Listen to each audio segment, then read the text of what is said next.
Monday Night Football, baby. We're here. There's only one other good play on Minnesota.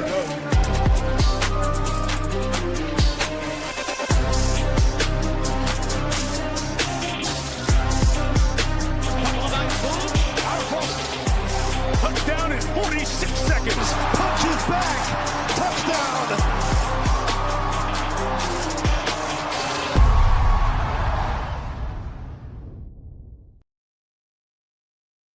What is better than UFC on a Saturday, folks? We have some winners to uncover here on Run Pure Sports.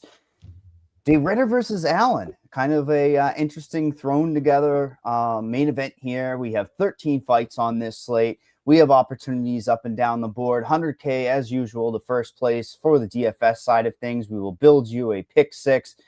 I kind of like this card because it's tight. Sometimes when you have a tight card, JSU, you really have to make that decision making and your roster building decisions. We were talking pre-show. How are you attacking this thing? What do you think of the card? Give me a little rundown, man. A nice Saturday. We got a bunch of sports on too. Yeah, a ton of sports. Great weekend for sure for sports. Obviously fights, nothing better than fights on a Saturday. And a little earlier start time, I think 4 p.m. Eastern time lock here. But yeah, the card, like you said, a little thrown together. There's some solid fights. There's a bunch of fights that are, slated to, maybe go the distance. So we'll talk about that in terms of, DraftKings scoring and, how we want to build specifically in terms of our lineups. A lot of mid-tier fights, what we're going to do with those. And then some dogs down in the card that I think we'll be able to, take some shots on that, at least have upside, from a fantasy perspective if they were to win. So it's a good card. I just want to recap last week fucking card. We definitely smashed that card. I mean, we gave out our 2 best bets were you gave out Fiallo money line and God. I gave out Charles Oliveira. And I think I didn't want to go back and look. I should have went back and looked and clipped it, but I probably went on for like a 10-minute rant on why Charles Oliveira was, it was insane that he was a slight dog or a coin flip on that card. Forget about that. Forget about that play. Who did you give out? Plus it was 270. Well, you gave 270. You're more in there. That too. But I'm just saying though, it's just one of those things where it's like those are the fights where it's like Charles Oliveira should have been at least a 2-1 favorite in that fight. And he was a friggin' dog, the Mateusz Gamrot. And he found out real fucking quick when he took him down that first time. Mike, I said this too. I was like, he's going to find fucking out. And what happened after that takedown? He didn't go back to that shit again. He was definitely scared after that. And I knew right when that happened, he was going to start to, lose and look worse and worse. And he got finished. It played out literally exactly the way I talked. So hopefully I talked some people on to. What about Joel Alvarez? I know we don't like to recap, but man, what a situation where. Why'd you have to get me started on the one thing that pissed me off about that whole card? It was the crazy. One thing. We hit everything. I mean, Con Offley, I was off on Ramos there. So I like to break it down from a macro standpoint. Bia, what did we say? Instead of playing whoever was 94, instead of Luque, I believe, right? Or not, I'm sorry, Alvarez. I believe we said play Bia. And what did Bia do? She put up a zillion fantasy points. So even with the good, the bad, a lot of fantasy points was the problem. But Bia outscored him. That was good. But it was annoying if you had Alvarez because fucking he should have got the finish twice. Literally, there was. First of all, they stopped the fight. It was a legal strike. If it's a legal strike, you got to just restart the fight. You can't give him time after. No. It was legal. He's Brazilian. Shocker. That's crazy. He was on the ground, dude. He was on the ground, like wiping his eye, like on his knees, and they stopped the fight. And it's like, no. So it was just annoying. We could sit here and talk about that card forever. I did say build middle range and get crafty. Remember, what did I say? Mario Pinto, key to the slate. Leverage. Yep. He went for takedowns, killed all of the Denise Love. I would never have gotten to Offley, but that's the situation. And then we also have to look at the sharp movement. Let's be honest. There hasn't been a ton of movement on this card. These lines have been out for a while, like always, but these lines on this particular card seem accurate. You look at that Michael Aswell play last week. What did I do? I talked you into it, JSC. You said I might have to get more of him because he's a money line value. He's the long-term play, right? On paper, sometimes you have to take those plays and you just don't get crafty. I was on Lucas Almeida earlier in the week, but why didn't I think of this? Well, he's on medicine. He's on all of these pills that are draining his energy. Well, we talked about Aswell and Pinto as the leverage Yep. off of the, off those guys. And yeah, like before I saw the hand, I was like, I'm thinking I'm going to take Lucas Almeida too. And then we saw the hand and we were like, well, even if it's not broken, it's really fucked up. It's like, how are we not playing some Aswell at low ownership? Aswell. But yeah, we broke down that card. I even talked about how Figgy could win. I picked Figgy to win. I bet him. I thought it was insane. He was like +2 whatever. Like that line was absolutely ridiculous. Montel Jackson literally froze in the cage. Choke job. You literally saw a man freeze like live in that cage. He just, the lights, whatever.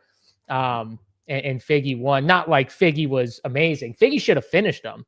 He had him in like really, really great positions on the ground. At least twice in that fight where he should have legitimately finished him. And then somehow he let him get up. It was the worst part. Mount.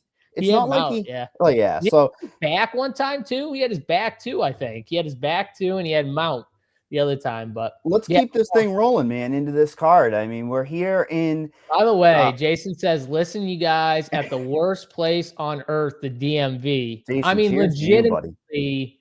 First of all, shout out to you for listening to us at the DMV. But legitimately, is there no other that has to be one of the worst places on earth to be, the DMV? I'll tell you. Yeah, COVID should have made these things a little bit faster. It's still the worst place. The worst people in the world. People that don't care about their job, but we care about our job on this slate to break it down for you, Jason, and everybody in chat. Get those questions in chat. British Columbia, Canada. First time, we've been up here in the Great White North here. But we have a Canadian in the first fight. You don't like my Canadian. You hate my puns, and you're shaking your head. I see you. Well, you know what it is? Honestly, I didn't really realize you were doing the Canadian bit until you just you outed yourself a little bit. And I will say, I think it needed to be a little. You needed to go a little harder in the bit. I think you went a little soft in the bit. That's what I'm gonna say. I'm going to start bringing props, and then you're going to go. There you go. That's what you got to do. You got to start bringing props to the show. Props there might be needed in this fight because we have Tanera Lisboa versus Melissa Croden. Croden making her UFC debut as a slight favorite at this stage. DraftKings Sportsbook -130, +110 for Lisboa, the UFC tenured girl at this stage, both about the same age. This is a very interesting fight for fantasy-wise. I'll get to the prop markets. Lisboa has more experience. Let's just let it straight down the middle. She's got the kickboxing. I don't like the inactivity from her. But you break down her upcoming through the rankings on their Tapology, losing to Shevchenko, Dumont. Those aren't bad losses. But then she's doing the typical contender series or the typical path to the UFC, right? 0-1, 0-0, right? 2-1, loses to the 2-1. You know what I mean? Once she's starting to step up, when she's in the UFC, I think it was circumstance. She got a couple great wins there with the Rose Clark and the Oliveira. Rose Clark out of the UFC, Oliveira on this card. Luana Santos, a big step up, gets finished. Then you look at a Croden, same exact type of model here, JSU. This is a girl from the Canadian scene that had retired at one point. But then they're like, okay, we're going to have a card in Canada. My dream's still alive. I'll go to and fight in the UFC for 12-12 in a debut fight in the first card of the night.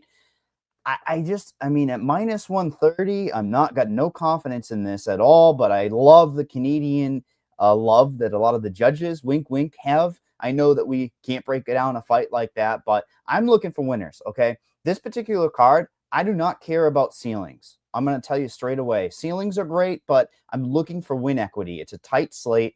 You got a minus 130 here at Croden, and what is she priced at on DK? She is priced at 7,800. So it's a little bit of a slight money line value. And I'll tell you where the scoring can be, JSU. It could be these little against the cage, holding, cage control. I'm going to try to hold Lisboa.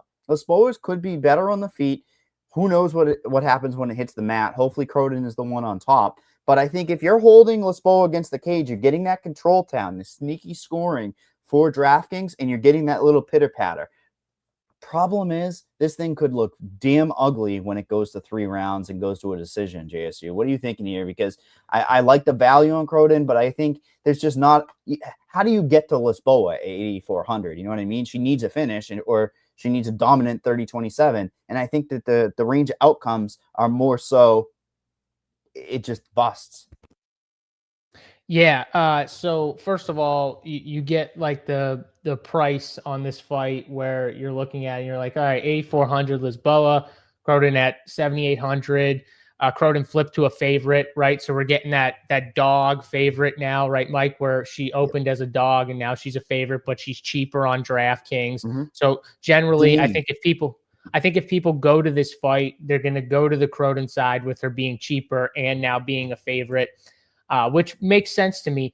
I actually think that this fight is interesting for DraftKings scoring, just with the way Croden fights a little bit because of the DraftKings scoring, like with control time and everything like that. She loves to fight in the clinch. She's the taller, longer fighter. She's a big girl, but she doesn't like always fight that way. You know what I mean? She kind of fights like she's like the shorter one. She wants to get in the inside. She uses that tie clinch really well and kind of gets you up against the fence. And then from there, she works in elbows and in short punches and, tries to trip you and stuff like that to get you to the ground. But that's kind of her game. Her striking is stiff. It's not really like fluid. Lisboa is going to have the better striking when they're just out, standing and stuff like that at range. So even though Croden's longer, I don't think she's going to have the striking advantage on the feet. I do think, though, I've seen Lisboa get held up against the cage before and controlled. I do think that's her plan. I've seen Lisboa get taken down. Croden's definitely going to go for those trips and stuff, try and get her down. But, Lisboa also has offensive takedowns of her own, and we've seen it in the UFC. So I do think this is a spot where we could get sneaky fantasy upside from the winner of this fight. So I like this fight a little more than you for fantasy. Both girls can go for takedowns. I think we're going to get control time here, though, just up against the fence because of the way Croden likes to fight. I know I would hit her. There's a reason why we don't have her, because we're going to get that control time. To back your point there, too, they locked the takedowns for Lisboa on pick 6 because of this. That is a path for her as well.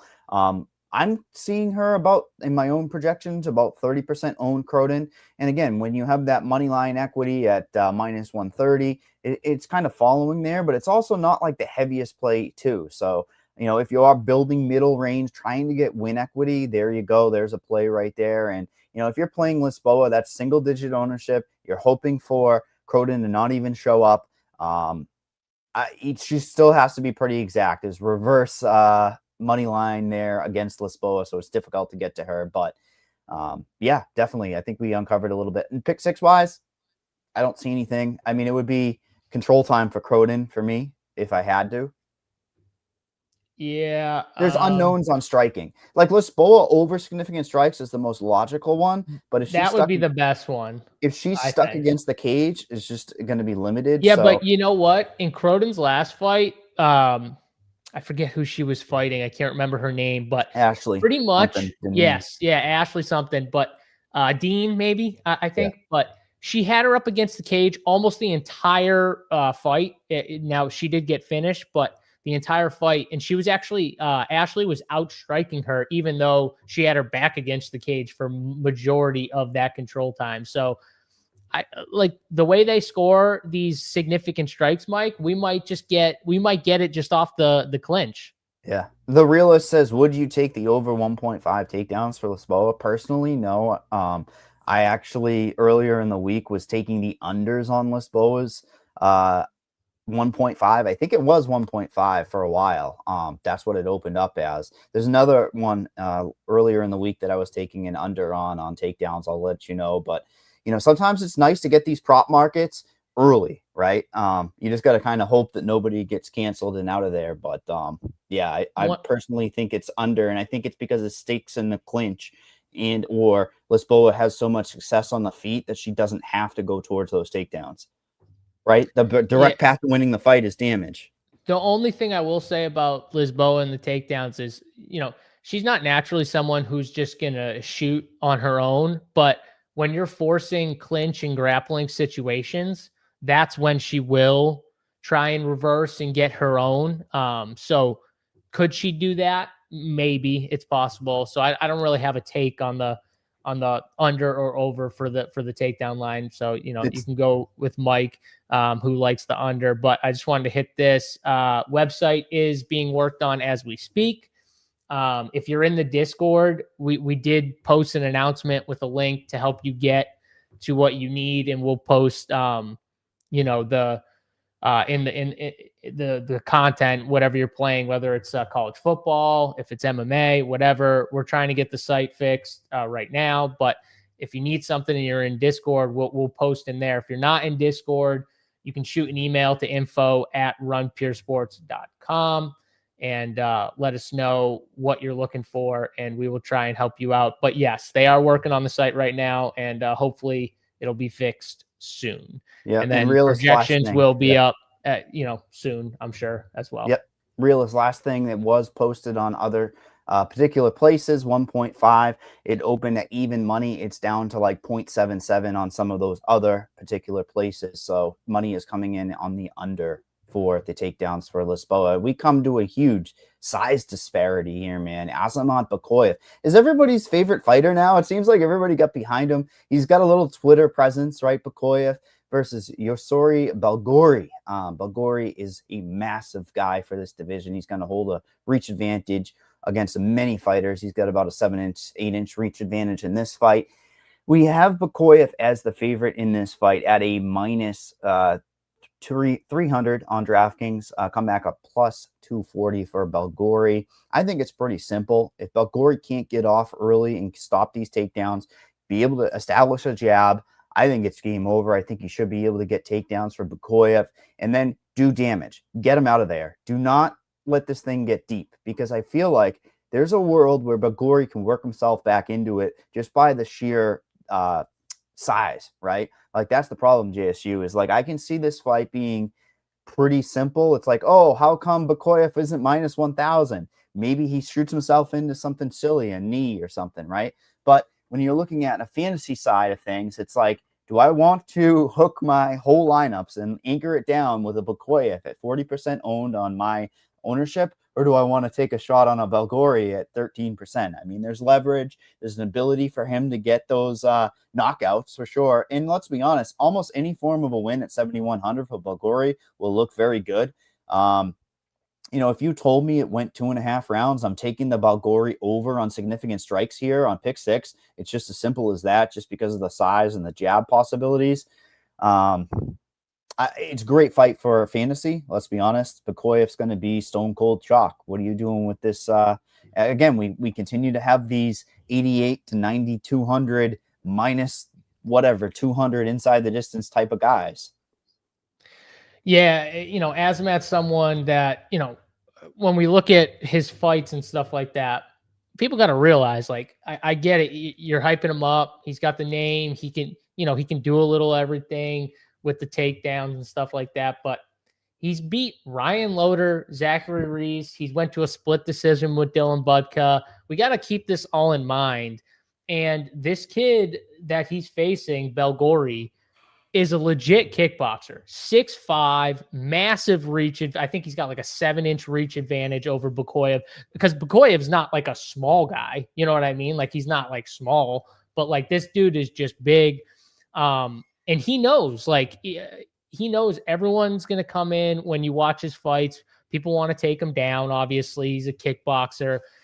He will pressure you. He's gonna put you, you know, on the back foot a little bit, but he's very patient with the strikes because he is afraid of the takedowns at times. So you're not going to probably get like massive volume out of him because he's going to be like pumping the jab pretty much. Like Mike said, he's got a really nice jab. He's going to throw the kicks. You know, he does a good job going to the body. He's a point fighter. Yeah. In his base. But when he sees you get hurt, he will go for it. So like if he senses that you're hurt and he can finish you, he will go for it. But he is someone that's more patient. So from a DraftKings scoring perspective, he's not like the best guy. I also think he does get sucked into clinching up at times. And he like instead of just like trying to circle off and get back out the space. And I think that's what Bokoyev's going to try and do. He's going to try and just get inside. If he can get inside, get him up against the fence. And then from there, just work takedowns or hold him up against the fence. That's his clear path right there. I don't think he's going to stand at range and strike with this guy because I think he'll have a really hard time getting to him if he does that. So, I think this fight could kind of stall out a little bit if Bokoyev can't get the takedowns, or if he, gets the takedowns, but Belgori kind of works his way back up and makes it tougher. So I'm lower on the Bokoyev side. I'm going to take some shots on Belgori and DFS. I bet Belgori as a big dog. I think it's worth a shot at plus 235 or whatever. Never been finished. So. I have to back your point up. When I see something that's glaring, never been finished before. Problem is bright lights, dude. I mean, the bright lights are on right here. Now he's in the UFC. It's do or die. I agree with you. I think he's also, a DFS kind of there's going to be a few of these plays that we talk about that when they win as a dog, I think they're not just leverage. They actually have ceilings. Like they should be winning early or they should be correlated to takedowns. So I'll talk about that later. But, I'm more obviously clearly on the favorite side of Bokoyev. I do think he can get off early as long as he can stay conscious. Let's be honest. I mean, I don't even think he has to worry about a submission if he shoots in lazy, right? Like, I don't think Bagori's catching him in a guillotine or something silly. Well, no, he's not doing that. He could catch him with like a shot coming in, obviously, but it's not going to be like combinations. You know what I mean? It's going to be like one shot, which is another thing that kind of hurts Belgori. I don't think he's going to be able to just stand in the pocket and trade with him either, because he's always going to be threatened by a level change, right? Yep. Or get him getting to his legs or grappling with him, so pushing him up against the fence. So that's the one thing that sucks. But yeah, he's tough. Very scary fight to fade. Let's be honest. Second fight of the night, super crucial. And I will give you the DraftKings best line out there for inside the distance. If you think Bokoyev is going to get that finish, he's about a minus 115 elsewhere. It's plus 105 still on DraftKings Sportsbook. I'm a value type of guy. I like those extra points that I'm getting on DraftKings inside the distance for Bokoyev. So I will probably be sprinkling a little bit of that because I like 20-30 cents of value, and I do think that he probably, once he gets to the mat, will try to elbow his way to I think this fight to go to decision at plus 140 is a good bet. Just to take the fight to go to decision. Oh, that's been hammered. It was like a plus 185 opener. Yeah, it's been getting crushed. Yeah. I think that's a good bet right there. I think this fight does go to the cards. Very good. And we move on next to the second women's fight of the night, Stephanie Luciano versus Ravana Oliveira. We have Stephanie as the favorite in this fight. She is a minus 290. Comeback on Oliveira is a plus 235. Oh, man. Ugly women's MMA. I'm going to toss it right to you because this is just an ugly fight. We were talking before the show started, Ravina coming down in weight. Luciano seems to be the A side, right, that the UFC might want to go for multiple factors. Brazilian crime in Canada. I'm not sure why the hell this didn't take place down on last week's card, but there's multiple paths of how ugly this could get. And I think for fantasy wise, it's going to be important, don't you? Because we're clawing for winners and we're clawing for a little bit of fantasy equity. Yeah, you know, Luciano's price tag though is just 9,300 is a lot. That's a steep one right there. I mean, it's an easy breakdown though. Like Luciano wants to stay at range and strike. She's gonna try and pressure her on put her on the back foot, Oliveira, and keep her there and just kind of, you know, strike at range and stuff. And honestly, she has a big advantage, I think, in the striking. Oliveira's got a little more advantage if she can get this thing to the ground. She's gonna try and get her up against the cage and get takedowns from there. So it's kind of like, you know, if this fight ends up on the ground, which Luciano has been taken down before, you know what I mean? But she weathered the Sam Hughes storm, right? Which is good. So I think, you know, I think she gets it done. I don't know how. It's tough to say how like easy it will look though. I don't think she's going to score enough on DraftKings for her to hit the 9,300 price tag. And I don't really like any betting opportunities here. I feel like the line might be even a little wide, even though I do think Luciano wins. And I do think it's just a clear cut. She's a better striker, but what if she does get taken down like that? Then it's a little different. So, I'm going to go Luciano, but I don't like it for DFS. Isn't there really only one play for DFS on this fight due to pricing? 9,300, you can't really get to Luciano, but you know, I often talk about betting into the unknowns, and the unknown here is what we're going to see. Since 2023, has Ravana taken this thing serious? Has she been able to evolve her game? I mean, 2 takedowns in that first fight, 5.5 minutes of control time against Lisboa. That ages pretty well, right? I mean, I think it ages. Yeah, but Lisboa's got shitty takedown defense. Yeah, true. So Croden over takedowns. No. The whole thing here is like, I think that she's priced out at 9,300. I mean, that's what it comes down to. I mean, I just don't know how you get to her. I mean, you'd have to have like a 30-27. And even at that, you're holding your breath, hoping that she got a knockdown. So it's going to be difficult. And even at that, though, like you still need like multiple, like you're still saying like, okay, if that happens and she scores like, okay, like let's say like even like, let's say mid 90s, even. I don't know if that gets her there. True. Oh, 100%. And that's high. You know what I mean? Her line's 84.5 on pick 6. I mean, yeah, I don't like it here. 9,300 for that. I don't get the pricing. Would you rather have your boy Bulgari or Ravana? I think I'd take my boy. Pure win equity. Pure win equity. Let's not talk about scoring. Pure win. I think I'd take Belgori. Yeah, I think it's simple. You know, we're talking about ranges, 7,100, 6,900 for Oliveira. I agree. I just I saw, like, again, my style, I like embracing the variance a little bit, and the unknown is how good or evolved has Oliveira come through. And if she is going to go for takedowns, which we think she should, perhaps there's a path that she does score pretty damn well. Yeah, DFS, I think it's dog or pass. You know, that's and that sounds like kind of what you're saying. Oh, absolutely. And she's in that group of, I don't think they're going to win, but when they win, I think it's a decent play. So that's what group she is going to be in. And we go next to a fight that is all caked in on finished equity. It's Danny Barlow versus DeJorn Santos. Barlow coming in as a massive favorite here. Minus, what do we have? A minus 270 at this stage. It's actually crept back. It was up to 340 at one point on DraftKings Sportsbook. Back to 270 for Barlow. DeJorn coming back at 220.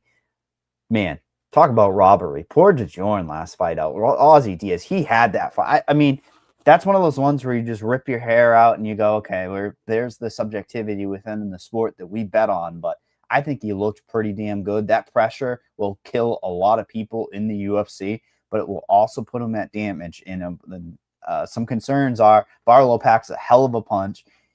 He's had his setbacks already. Patterson last time out gets knocked out, but this is a guy who people go in there and they're scared of the power before they even get touched. He touches people. They usually go to sleep. Problem. what the hell is the volume out of Barlow? He is going to be a 1 to 1.5 round fighter for you for fantasy. And even at that second round for Barlow, GSU, if he gets a knockout, that might not be enough on this slate. I got to be honest. I think there's a finite amount of time for Barlow to score for fantasy. I think it's DeJorn pushing forward. Maybe he gets caught. Maybe he gets that fantasy equity at 9,200. But DeJorn is an interesting fantasy play at 7K because he just has that pure pressure. If you gave him that 30 points for the wins that he should have had last time out, he would have scored 89 points in a very fast-paced, 130-plus significant strike fight. I do think this might regress towards a decision personally, because I think Barlow might, slow this thing down a little, try to stay at range, fight his fight, maybe get that one punch, not rush the finish. Because if he rushes the finish, DeJorn can catch him, dude. DeJorn will be able to have some success. But I do think the more damaging, powerful blows are going to be coming from Barlow. Therefore, I don't know for fantasy wise, if you have to click, one of these 9K fighters, a lot of people are going to pick Bekoya for Barlow. And if you're picking Barlow, you have a very small amount of time to score. Yeah. So first of all, this is up in weight for Danny Barlow. I'm pretty sure. I do think even though he has power in that left hand, it might not be as powerful here up in weight, maybe. And Santos is one of those guys. It's like, man, he moves forward. Danny Barlow doesn't fight well moving backwards. He does not fight well when he's on the back foot. Santos is going to pressure him. He's going to throw strikes. If he avoids that left hand, that's kind of Danny Barlow's game, and that's what he's got. So I don't like Danny Barlow here. I think this line is insane. I like it's just way too wide, in my opinion. Danny Barlow went to a split decision with Varentenikov, who we saw fight. Minus 175 Barlow, minus 150 Barlow. What would you set it? I mean, don't say pick him. Don't give the guy. He's got the left hand from God. Minus 130. Minus 130.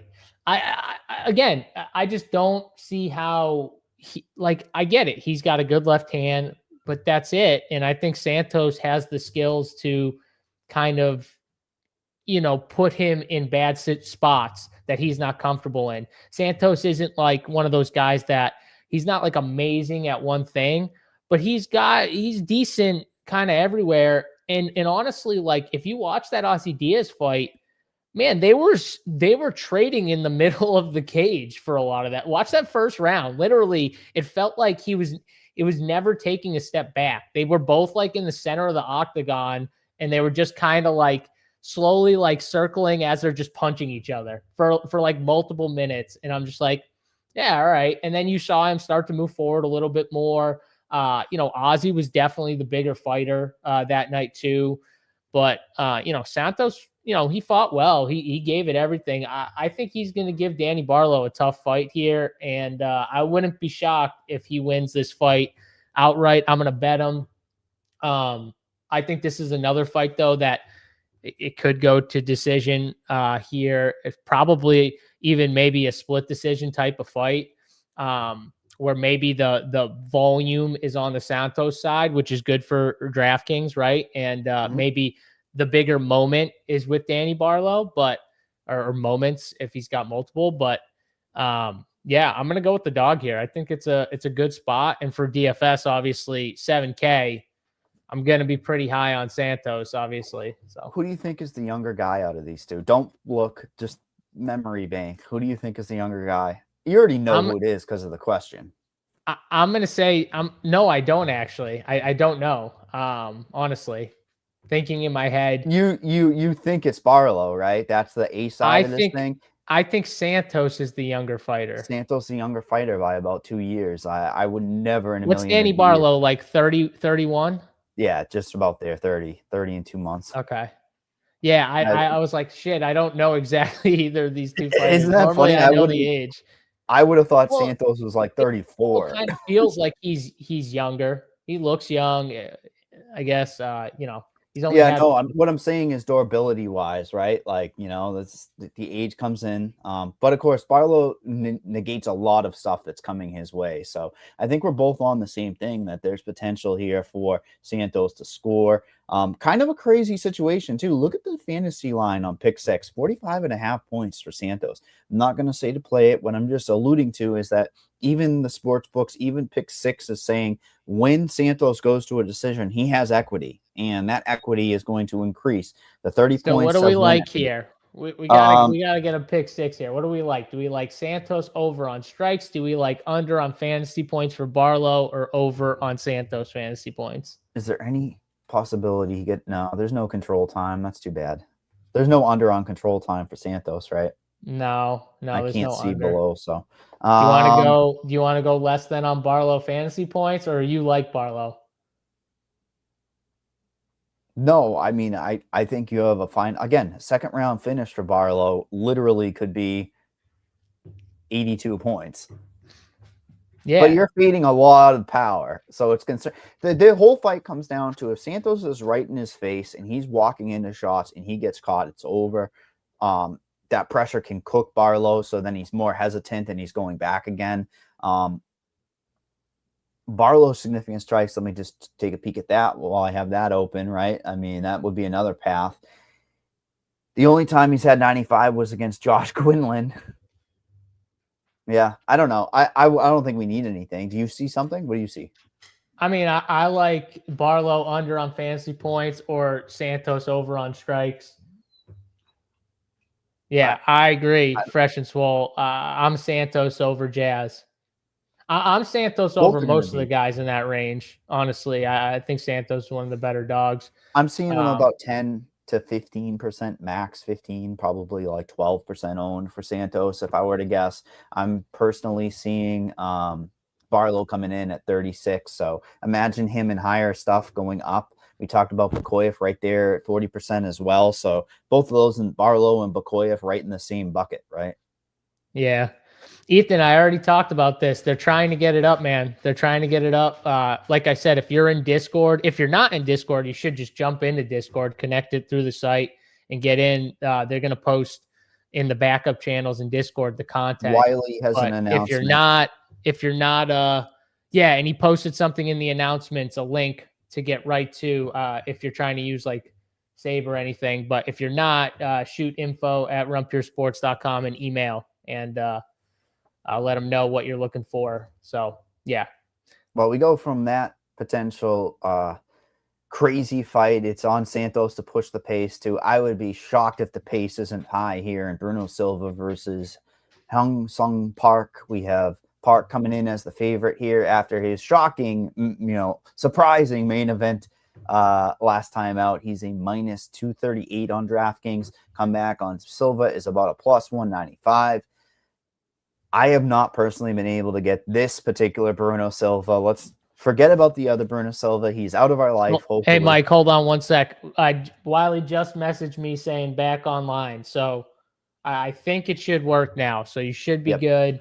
If you were having issues with the site, he just messaged me. But like I said, if you're still having issues, let us know. Send us an email or DM in the customer support chat in Discord if you're in Discord. Which is another reason why you should just be in Discord if you're a member. Just get in there because it's the easiest way to get right to us through DMs, through the customer support chat if you're having any issues at all with your membership.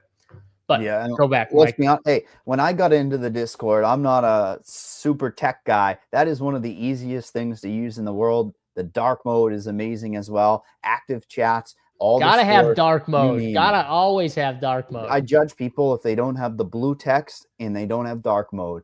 Bruno Silva. The blue text is, if you don't have blue text by now, it's over. I have 3 brothers. One of them doesn't have blue text. It's just shun him. I love him, but it kills me every time I text him and I see that green message come up. Kills me. I know. It hurts. And Green text. Which guy out of these two, Bruno Silva or Park, would have green text? I'm going to say Park probably has green text. I'm going to say Park. I'm going to say Park probably has green text. Absolutely. And Park, you know what? This guy's been shot to the moon. They said, here's an opportunity last time, buddy. We had to pull out against Tatsuro Taira. Get in there and get your face cranked in, your face knocked in, your teeth knocked in your mouth. But honest to God, they just said, we need a live body. That's a huge step up. I'm not even looking at that fight. Problem is, he's green, man. Even with these, all this 10-1, he's still pretty green and growing. I think there's a high ceiling for him. I think the UFC knows what they're doing. Bruno Silva is a faster pace. He gets in there, tries to do jiu-jitsu. If he doesn't have success, he'll have fast striking in and out of the pocket. But he's a tricky guy to gauge. Like, what are we going to get from him? I know he was with the Henry Cejudo camp there for a bit, I'm pretty sure. He's bounced in and out of like where he's been home base. When I'm looking at win equity, sheer win equity, I'm looking at a guy like Silva because I know he's 35 years old. He can go in there with a game plan. We don't know what we're going to get out of Park. He can make it close, perhaps stall some scoring out from Park in the first round. We have seen Silva finish. That's my big concern, is the durability. 2 straight fights here, Kopp and Van. We know what those two commodities are at this stage. I mean, is Park up to a Van or a Kopp? No. But the whole situation is that chin has been compromised. So I love targeting flyweight fights on a tight slate. There's a few rules I have, GSU, where I struggle to find pure dogs. I try to look at like lower weight classes because I know I'm going to get pure aggression, pure scoring ability. And I think this is a fight that has a lot of scoring ability, a fast pace. And the problem is, how much has Park improved, right? He's probably just been nursing those injuries from the Taira fight. And he was green coming into the UFC. Yeah, I mean, that Taira fight was a gift. Dude, it sucks when you go into a fight and your best thing you do well, the other guy just does better. It's like, it's just, yeah, it's set up recipe for you getting, finished. But now we get Park in a little better spot. I mean, he was fighting like, Carlos Hernandez, like not the best fighters, you know what I mean? Whereas Bruno Silva has been fighting like some of the top guys in the division. I mean, you talked about Kopp and Joshua Van finishing them. I mean, those are like the 2 best strikers in the division.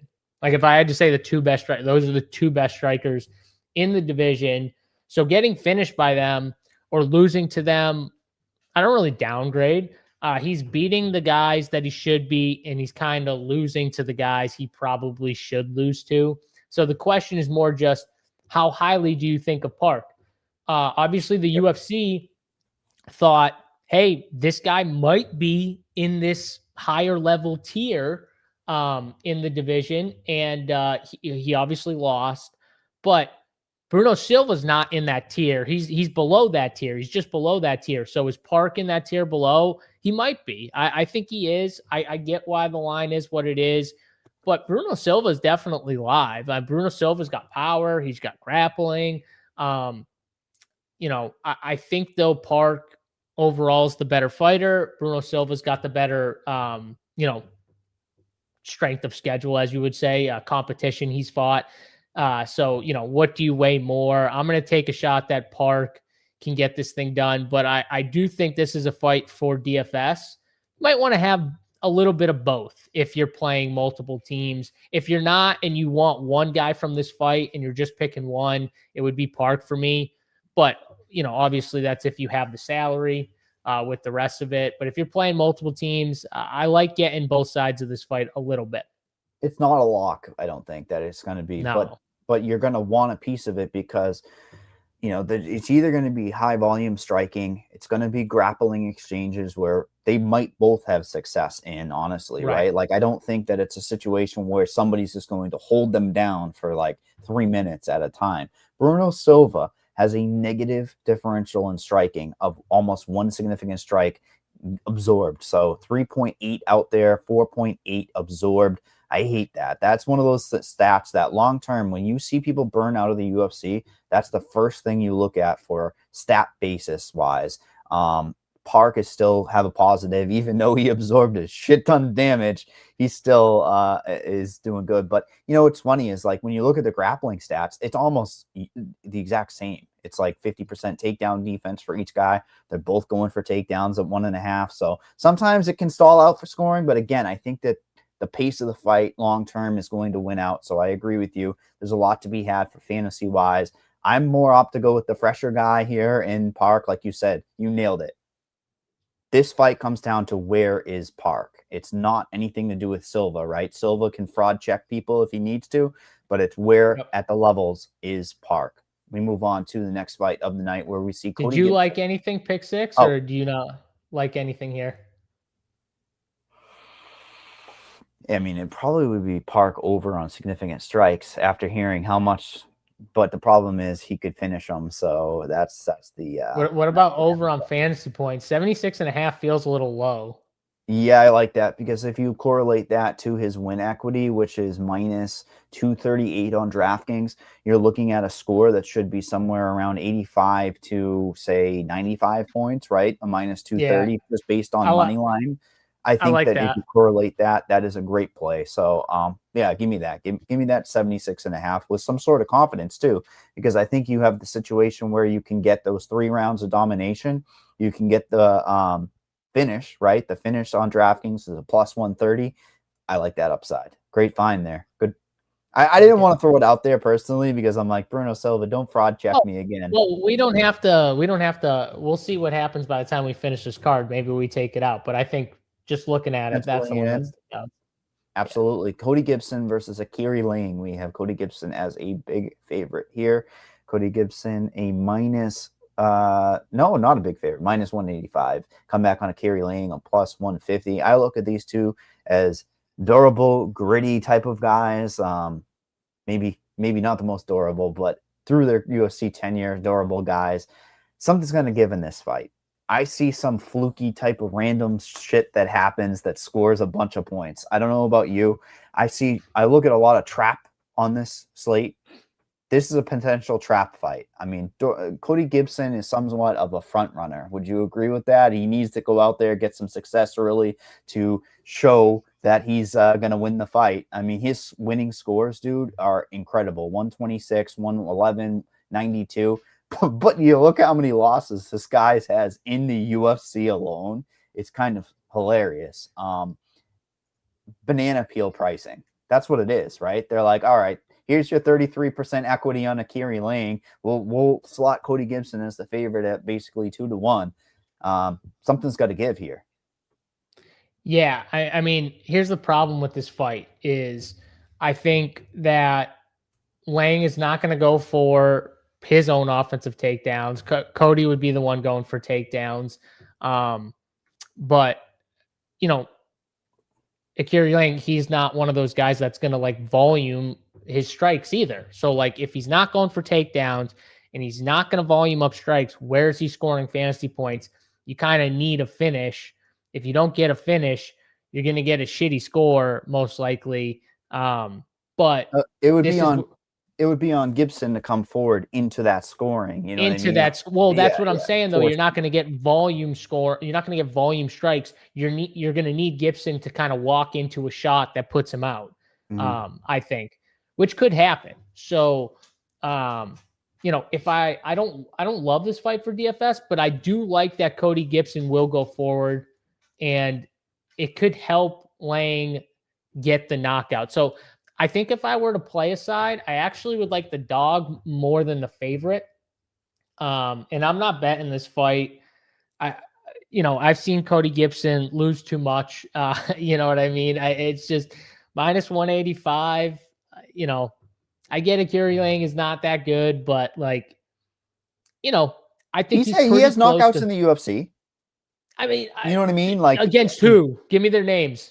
Our nice Englishman, Cameron Else. You stopped yourself right as you were about to say his name. You stopped yourself. Hey, Jay Perrin. Remember our guy from this New England scene, Boston? Yeah, I do. Jay Perrin 88 to 73 significant strikes against Akiri Lang. Let's be honest, not UFC level. And Akiri Lang has been there to get hit. So I All agree I'm with saying you. is, like, with Cody Gibson, I like him as a dog. I don't like him as much, or like a No. slight fave. You know what I mean? I don't like him as a minus 185 favorite. I just not he's not that guy. He's the gritty dog. You know, he's not the favorite type of guy. So I'll probably be lower on this fight. I agree. I mean, I think there's more opportunity for this one to somewhat fade away down the stretch too. Like it might just be a Gibson laying on Akiri or against the cage. There's negating possibilities all over it. But look at these scores that we have on pick 6, 75.5 for fantasy and 49.5. So again, another situation on this particular card where you see the pick 6 crew saying when Akiri Lang hits a decision, maybe the equity starts heading towards him, right? That's exactly what they're saying. Again, we had a fight a few fights ago, same thing, 49.5, you know, right in that upper 40s. That's the problem, is like, what's split decision here? I think this could easily be a split decision. What is it? I'll pick it up right now. Yeah, I'll type it in now. Don't worry. Just see what else you can do. I'll look it up right now. Because I see Akiri Lang plus 900 to win a split. Cody Gibson plus 600. What's the full split though? I think you have to go under fight props is what they oh, say. Here it is. Let's see. Split this plus 400.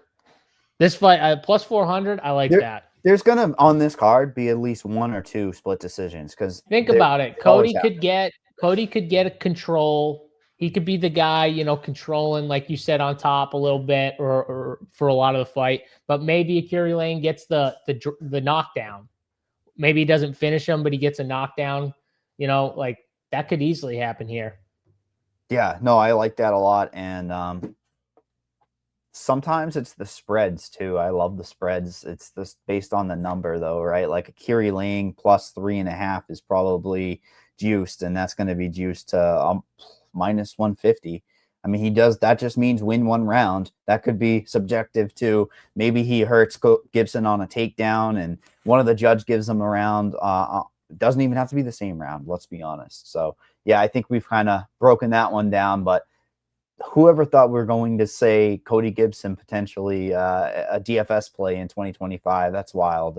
That's the state of MMA we're in, man. He's like almost 40, right? Like he fits the DraftKings scoring well because of his style. Definitely. Volume. That's what we like to see. And Akiri Lang, somewhat of the opposite. We move to the next fight of the night where we see Drew Dober versus Kyle Prepelic. Drew Dober coming in as the favorite in this fight. He is going to be I lost that tab because I was scrambling a second ago. He comes in about a minus 450 plus 340 for Prepelic. Another fight, I think, is simple, JSU, don't you? Comes down to the chin. The Crimson Chin, Drew Dober. Whoever thought in 2025 this fight comes down to durability. He has them tool for tool beat almost everywhere. If Drew Dober wanted to go for takedowns, I literally think he could probably get them, but he'll never do that. He'd rather go for $50,000 and get a bonus. Problem is, how can you get behind Prepelic with any semblance of confidence? It's coming down to durability. I mean, listen, Prepelic has a direct path to scoring a fuck ton of points quickly. But are you going to pull the trigger? Because I don't know if I can, man. I mean, I think in GPP, if you're building 10 lineups, you're silly to not take 1 shot or 2 shots on Prepelic. Yeah, I do think if you're, like you said, if you're building 150 out, you know, he's someone I would keep in because Drew Dober is, I mean, let's be honest. We got a couple of these guys on this card where it's like kill or be killed. Drew Dober goes in there trying to take your head off. He uses his chin. His chin was his best weapon for a long period of time. Good looking dude. Very hittable. I meant, sorry. But the chin is slowly starting to fade away, as they say a little bit, which happens at times. But the guys he's losing against, you know, they are much better fighters. They have more power. Prepelic's not like this big power guy, but he is tough. I'll give him this. Like Prepolek is one of those guys that you kind of look at him. He's never been finished via KO. He's been finished via sub 3 different times in his career in MMA, but he's 18-9. He's got 10 wins by KO. He's got 4 wins by sub. He's got 3 losses by sub, but no losses by KO. Even Saint Denis was trying to get him out there and just couldn't, so he went for the sub. But again, that's not how Drew Dober fights. So, Drew Dober's going to come out there, like you said, he's going to try and get that $50K win bonus. We have another guy in the card who kind of fights similar to him. And it's kill or be killed. I agree with you. I think, if you're playing 150, why wouldn't you be at the field on Prepolek? What's he going to be? He's not going to be that owned. Yeah, Prepolek I'm seeing right now at I say 4%, but I think that's too low. Let's just say 5 to 8, maybe. Yeah, I mean, he's gonna be. Let's honestly, just say the lowest owned period on the whole entire slate. He should be, but the way Drew Dober fights, like his risk style, it's finish, finish or be finished. So I think that makes Prepolek a better play for that. I mean, I'm gonna obviously be super heavy on Dober, but I don't see why you wouldn't sprinkle Prepolek just as an unknown, like you always talk about. Like, would I rather have him, or would I rather have what's her name, Ravana or whatever her name is, Oliveira? I would rather have him. You know what I mean? It's ownership, it's upside, it's leverage. You're factoring all of these things in with your decision making on these types of slates. And when you have a single digit against probably a top 2 highest owned, probably 3 to be honest, Drew Dober. That the situation is it takes one punch. We're playing punchy kicky at the end of the day. It's not to be clear though, I will be jamming Drew Dober. I just want to make it clear that I think this fight is one of those fights you're going to want the winner of. -120 on DraftKings Sportsbook for Drew Dober at the moment. Best line out there, just so you know, is DraftKings for the inside of the distance on Dober side. I agree with you too. Like, I think I'd rather take the -3.5 for Dober than the inside the distance because Prepolek hasn't been finished. So I think we're uncovering a lot of things here, right? Like, look at the under 1.5 is +135. They're staring at me right now with that under 1.5 at +135. Yeah, and that thing has been hovering there for a while too. So it's like they know what's happening. What do we have for pick 6? The other thing I meant to mention before we started the card was there was a change up this morning where one of the fights moved. So I'm going off of Tapology for my all intensive purposes, but I do know that one of the fights moved down the card earlier. So, all right. So here's pick 6. Let's see what we got here. Dober fantasy points over. I like. I mean, what do we think here? Do you like Prepolek significant? I mean, Dober gets hit. He literally gets hit. You could go. The problem is a quick finish, obviously, but I mean, the over's juiced 1.5. Like, can we get the over on? I think we could. I mean, let's be honest. They're going for 50K. Bite down on that mouthpiece, Prepolek, and get me over 28.5. Or what are you looking? I mean, that's the thing. It's either that or fantasy points. There's no there's sneaky control time, right? That's the only other upside for the fantasy points, right? Is if he holds them against the cage for a few seconds. Nobody offensively wrestles Dober extremely. I'm trying to think of who would have. Well, it's hard to when he just runs right forward and he puts his chin right in front of you, and you're like, oh wait, I could just hit his fucking chin. There's Wiley Sites back online. Beautiful. I don't know. I probably go with the fantasy points. If we like kill or be killed, 89.5. I mean, Terrence McKinney hurt him with that car crash of a fight and knocked him down in the first round. I mean, he can be hurt. Yeah. There's worlds where a knockdown is actually legitimately in the question for Dober getting knocked down. But yeah, I agree with you. I think maybe we just will come back to this if we need a piece. I don't think All we right, need. yeah, we'll wait on this. We're both sniffing something out there for Prepelic, though. That's what it comes down to, right? Wiley doesn't even realize this is a Canada card, and he says, "God bless America." I'm with Wiley. God bless America. Wiley, we won't. There's going to be some American love on this card. We just had America, Drew Dober versus Prepelic. We have another one. Matt Frivola versus Kyle Nelson. Matt Frivola repping the USA, the red, white, and blue. This is essentially going to be a pick 'em down the board, I think, at this stage. Yep. It's minus 120 for him on DraftKings at this stage, a plus 100 for Kyle Nelson. I look at Kyle Nelson as just a generalist. I do not know in the year of 2025 how he is a plus 100 or a pick 'em type of guy. I feel like this is a guy that should be, and I'm not being rude, dude. I'm really not.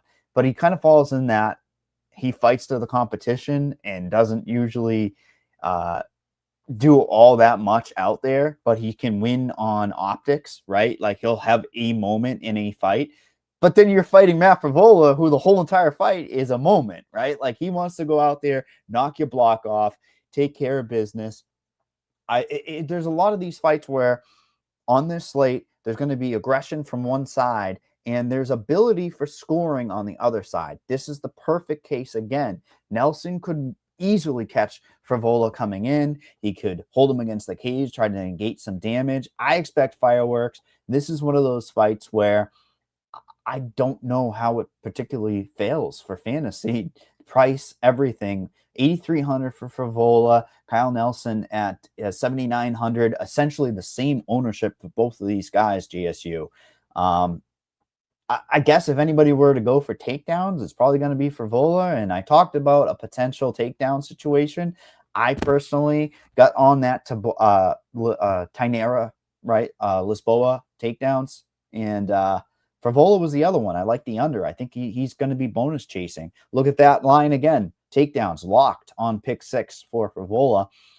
They know that he could just go out there and say, I'm putting my chin out there. Whoever gets knocked out gets the loss and gets 50K for whoever knocks the other person out. I just think Kyle Nelson, they're both 35 years old. We have to know that.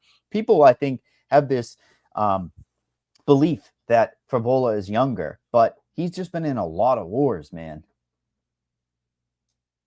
Yes, and Kyle Nelson, I agree with you. Like Kyle Nelson is not anything special. He's just like solid. Like he's just like a solid, decent fight. He fights smart for the most part. He doesn't carry like massive power, but against someone like Frivola, you don't really have to because of the way he fights. It's just again, it's another guy, but it's even like more like kill or be killed. He goes out there, he swings heavy, he leaves openings for you to connect.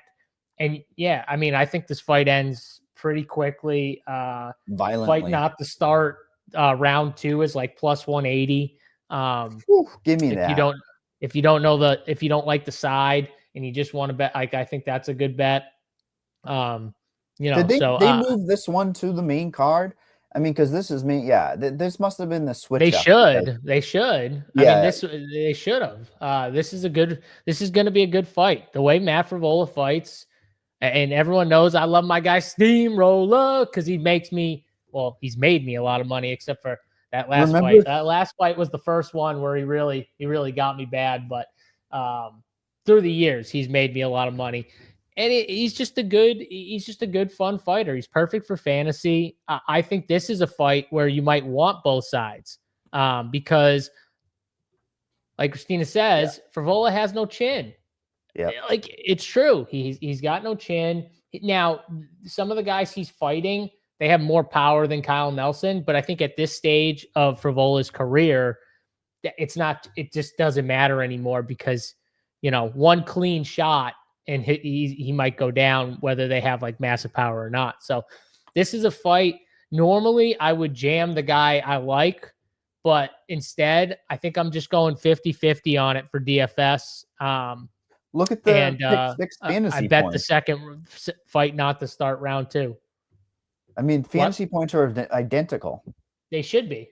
This is exactly what I would think you'd be. And I honestly, like, I think hitting any of these, though, is just wrong because of how much of a coin flip this fight really is, in my opinion. Maybe if it's like really quick, the under on significant strikes. I don't really look like at control Nelson. time. Look at Nelson's significant strikes. They're even not allowing you to do the under because he's either going to get the knockout or get knocked out, and that correlates to the under on significant strikes. I can't see what is under for the fight time, control time on each. There's no unders there, right? No I unders. I figured. Yep. Agree. I shake my head because I'm like, I want to be suckered into that over 60.5 for Frivola, but you and I know what we're signing up for there, and it's just not worth the squeeze. I mean, really, if I was to take one, it'd probably be the under on significant strikes for Frivola.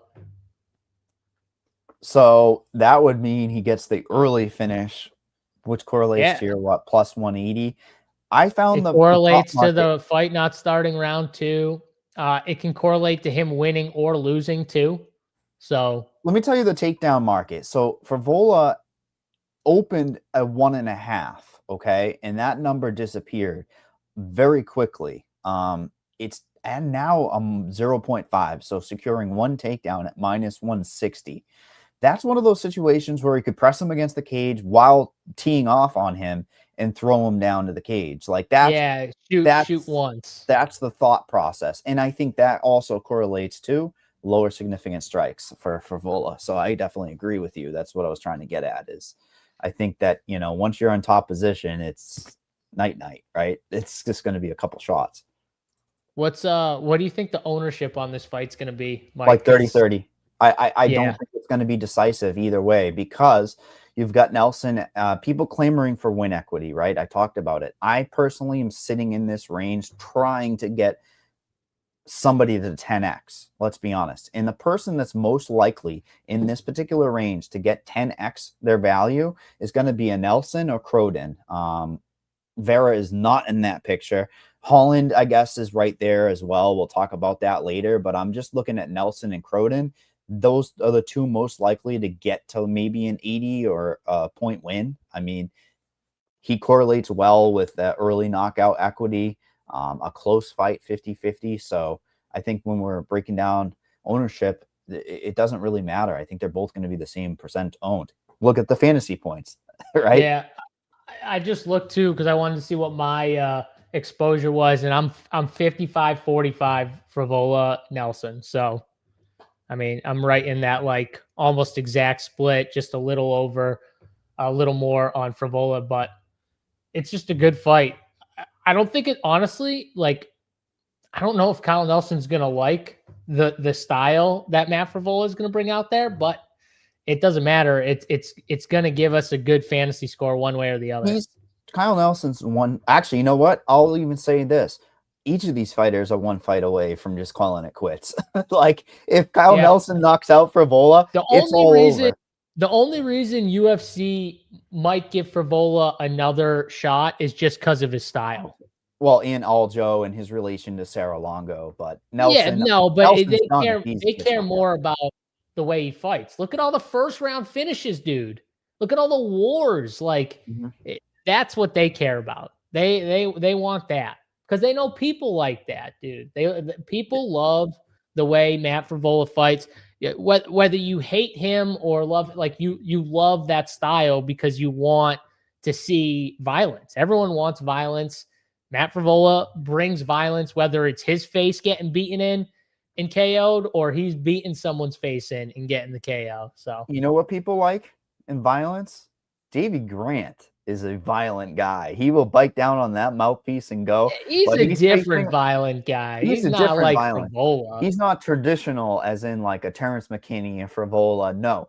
But where I'm pivoting to is Charles Jourdain, generalist, not, I mean, he can have moments, but he's not a super violent guy. And we have this fight here. We have Charles Jourdain versus Davey Grant. We have Charles Jourdain as the favorite on DraftKings Sportsbook, a minus 180. Come back on Grant, I'm plus 150.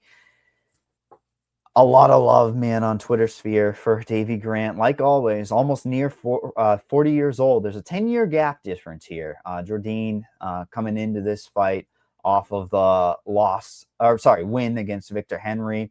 I like that submission game he's always kind of had. He can find these crazy Darce chokes, the guillotines. He will go for crazy stuff, but it does put him on his back sometimes. It's concerning when it comes to fantasy scoring. You can't really score when you're on your back.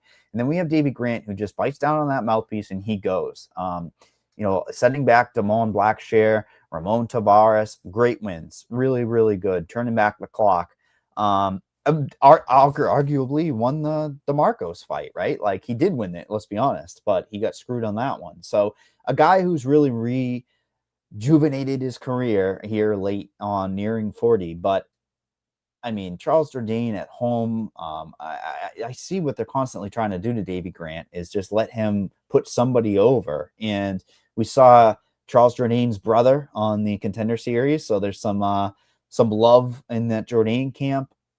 There's a world where this fight busts. That's the problem. So I built it all up where there's a lot of narratives, but you look at the stylistic type of fight, this could just be kickboxing at range. I have severe concerns that even if there's a takedown, it could be each side getting a takedown, and therefore it negates a lot of scoring purposes. So unless you have a huge stance that Charles Jourdain is going to bite down and go for the finish and try to finish Davey Grant, which nobody has been able to, he's still 25% owned, which is a little bit surprising for Jourdain. Davey Grant's going to be popular. He's going to be a popular underdog, and he's going to be a type of guy that I'm going to want to fade just due to the age.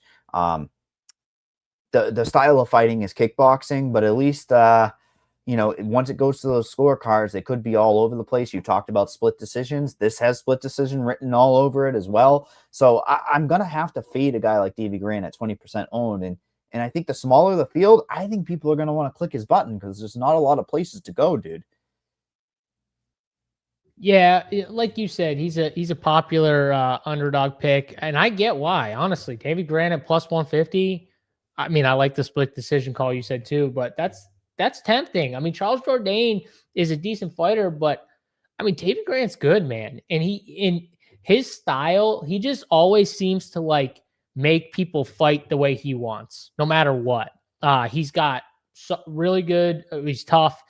He's got solid striking on the feet. He's got good grappling, even though he doesn't use it very often. He has it. So, like, if Charles Jourdain tries to get into the grappling, Davey Grant is good for sure to stop that and keep it where he wants. And I think this is a close fight. I think it's a back and forth, decision fight here. So yeah, I'm dog or pass for DFS. It's Davey Grant or bust for me. I don't think Charles Jourdain is going to get some of these submissions that he's been getting. We've seen Ramos just that dude literally just falls into submissions from everyone somehow, even when he's winning. And then the Victor Henry fight, he lost the first round, then comes back, find himself again. He's got a good guillotine. Like he's got a good guillotine. Davey Grant's going to know that. He's going to stay away from it. He's going to be solid defensively and on the feet. I think it's closer to a coin flip fight. So I'll take Davey Grant as a dog, and I will be fading Charles Jourdain. Yeah, I think I'm fading the fight as a whole, but I agree with you. How do you get to Charles Jourdain without knowing he's going out for that finish at 22%, 20% there for ownership on DraftKings? I'm not following it. Again, a popular dog. Sometimes I like to fade the popular dog because if that chalk guy that is a favorite has lower ownership, it's not going to hurt me even if Charles Jourdain wins, right? Like if Charles Jourdain wins, it's probably going to be a 70 to 85 point win, and it's just not going to be enough, I don't think, on this. Not going to kill you.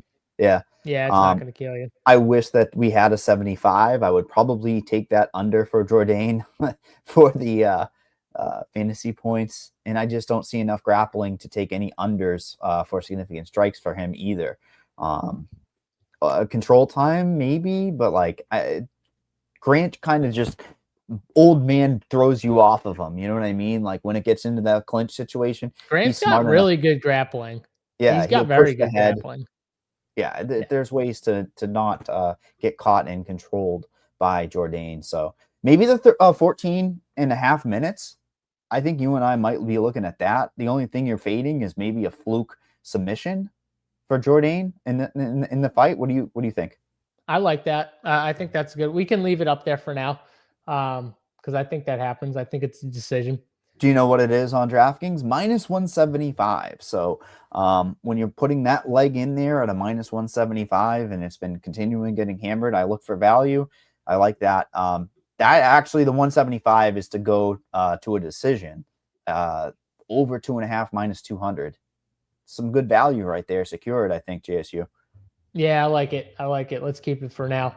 Yep. Let's move on to the next fight of the night, where we see is this a title eliminator with I'm on Manon Fiorot versus Jasmine Jasudavicius. Again, I'm going after Tapology. They've changed the order, so it is what it is, but I think it is a title eliminator. Whoever wins this fight will be going up there for the belt, and we have Manon as the favorite in this fight. She is a -225, Jasmine a +185. Finally, do we see some resistance up here for Jasmine? I mean, that's what it comes down to. If she's able to get the takedown game, she could look like $1 million. I think people are going to be suckered into it, because Manon Fiorot is like +110 to get a takedown of her own. Can you believe that? Like, even the sports books are saying Manon could mix it up. She could hurt her on the feet, control her to the mat. Minon's the type of girl to throw her down, let her get back up, then get beat up more on the feet and not even go for another takedown. Like, she's a violent girl. I like the time off. I don't know about you, but I was looking at this. I'm going, well, when's the last time Manon fought? And it was against Valentina for the belt back in May. I mean, I feel like this is a type of girl that the UFC would love to trot out there more often. Constantly underrated, Manon. And you have Jasmine again. This is the last hope for Canada. Outside of Mike Malott, there's really not a lot to be loving up here. So, her takedown game is good, but it's all body lock type of stuff. I think she's going to struggle to get those takedowns. I don't think this fight has a high ceiling, but I do think Manon Fiorot is going to be an interesting type of I don't want to say it at 8,900. If she was 8,400, give me some of her. At 89, it's difficult, because I feel like there's a world where she could knock her down. But I can't get to her for fantasy. Can you? Yeah, I think I can. Just looking at the other fighters in her range, when you just pull through, and it's like, I'm pretty low on a lot of these high, like mid to high 8K fighters. And so I think she's the one I'm going to keep in my pool out of all of them. Because I think it's more Jasmine style, and everyone who's watched these shows for a while knows I'm a big Jasmine fan.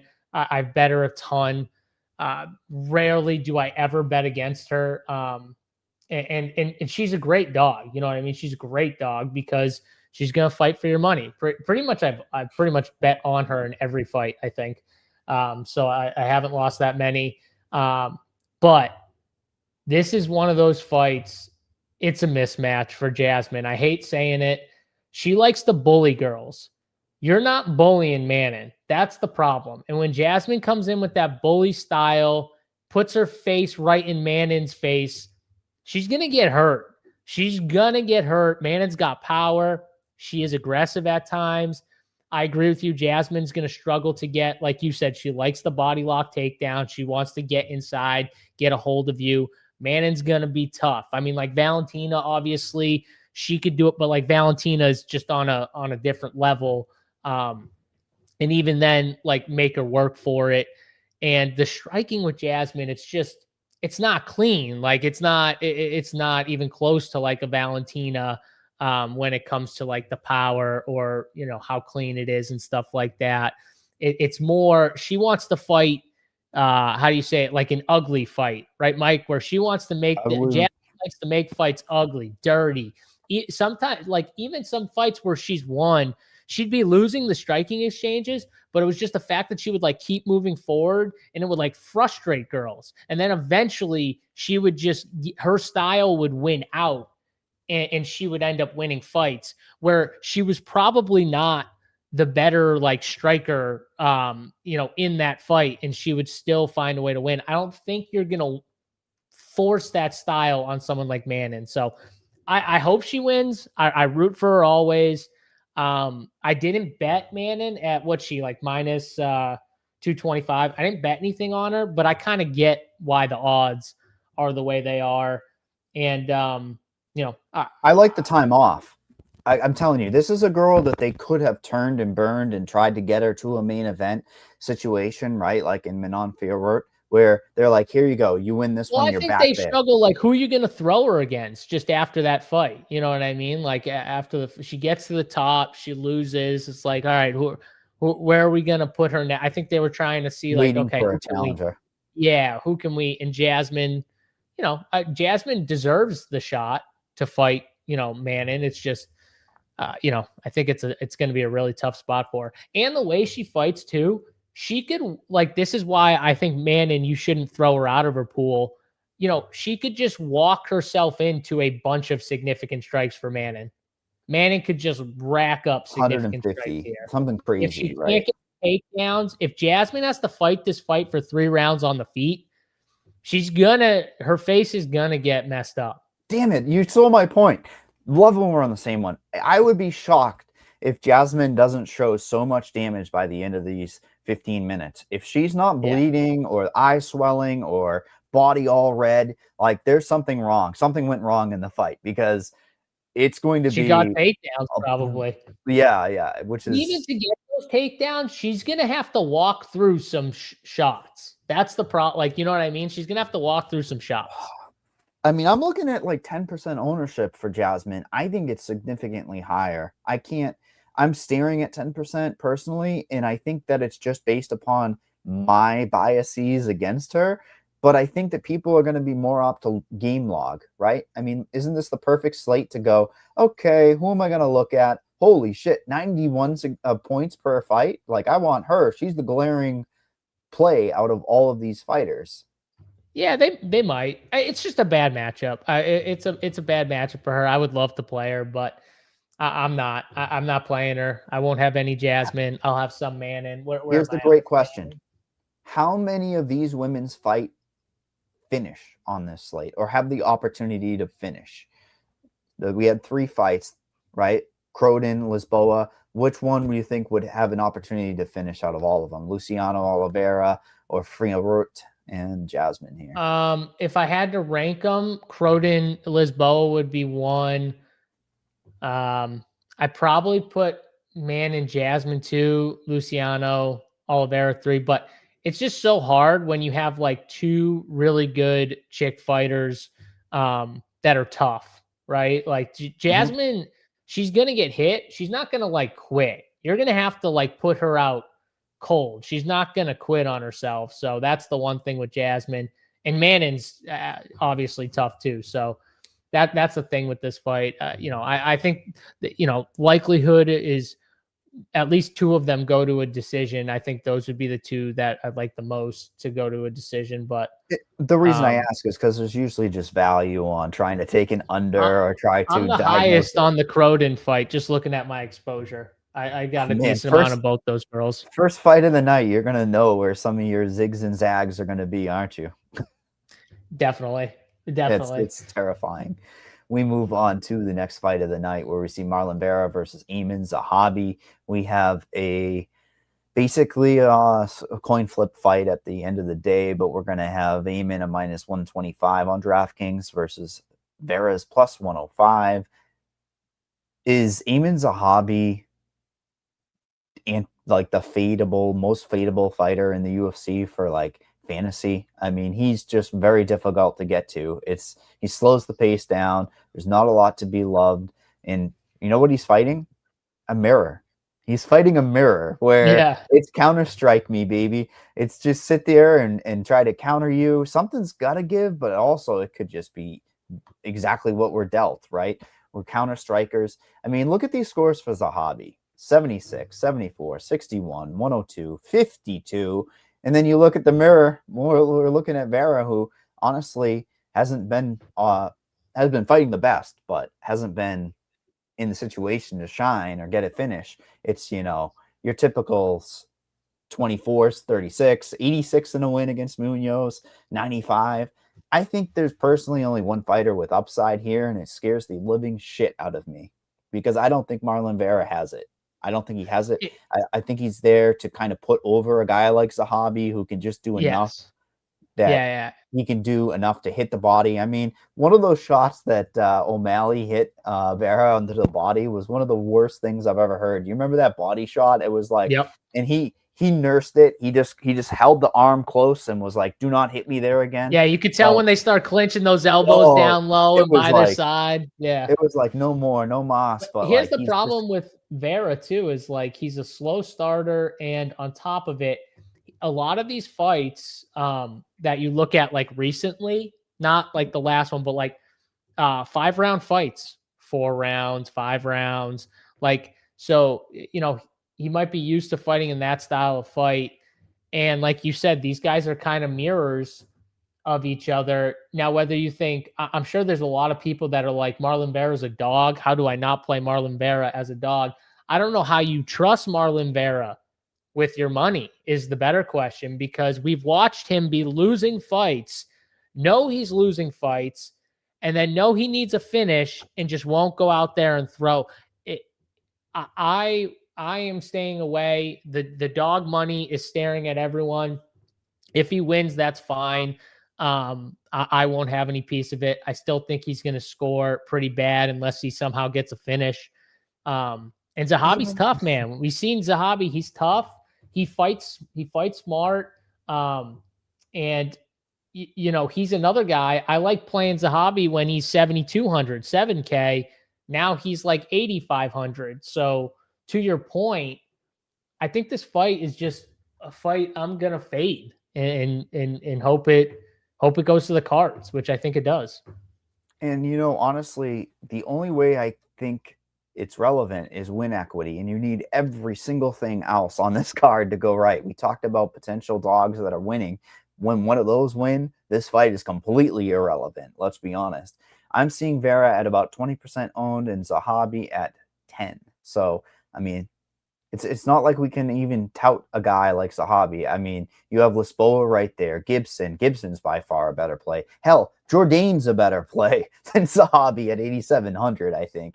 And, Vera is competing with, like I talked about earlier, the Croden and Nelson. Those are two plays that are pretty strong when you look at everything considered, right? Nelson can get a finish early. Croden has the win equity now, plus upside of a dominating decision potentially or whatever. So, yeah, I struggle to get to this fight. I'm letting the field kill off about 20 to 30% owned, right? Like, that's what it looks like.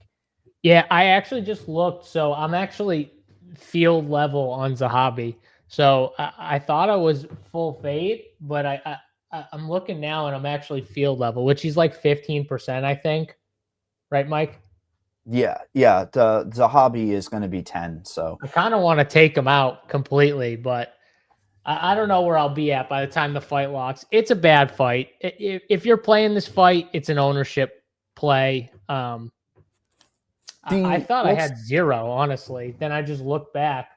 I might have to change that. I don't know if I can play 8,500 Zahabi.